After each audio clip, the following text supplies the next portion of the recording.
back with another short video on long-range planning. This time we're focusing on how the Fairfax County Comprehensive Plan is changed, including the different types of plan amendments. If you missed our first video on what the Comprehensive Plan is and why it matters, check it out. In short, the Comprehensive Plan identifies how land is planned and guides decisions. While planners like to plan ahead, we can't predict everything. The Comprehensive Plan is a dynamic document that is meant to change with new knowledge and time.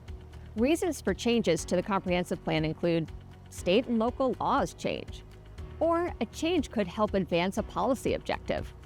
It could also happen when needs change within the community, developers identify potential projects, and a variety of other reasons. The Commonwealth of Virginia also requires local governments like Fairfax County to review their comprehensive plans at least once every 5 years.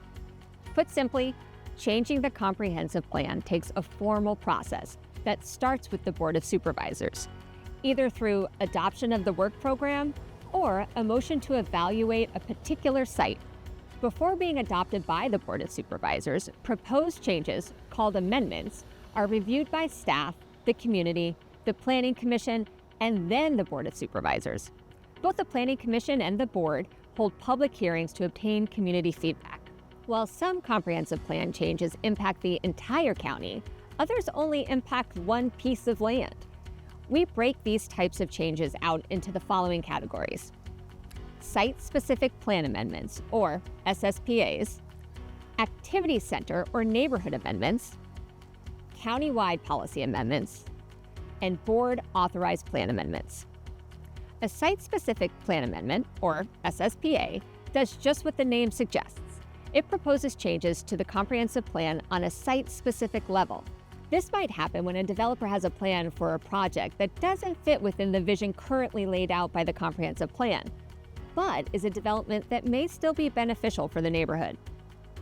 Activity Center or Neighborhood Amendments involve larger areas which could include a planning district or one or more activity centers. An activity center is an area that attracts people for shopping, work, school, play, or other activities that see daily use. It could have multiple uses that bring people to the area for a variety of reasons.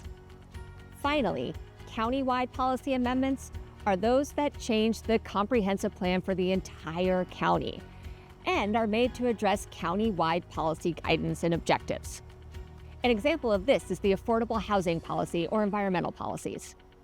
Each plan amendment that is approved is reviewed to make sure that the new policy or guidance can change to be relevant for our communities today. They also have opportunities for residents to get involved in the process. You can learn more about getting involved in our next video, so stay tuned for more short videos on long-range planning.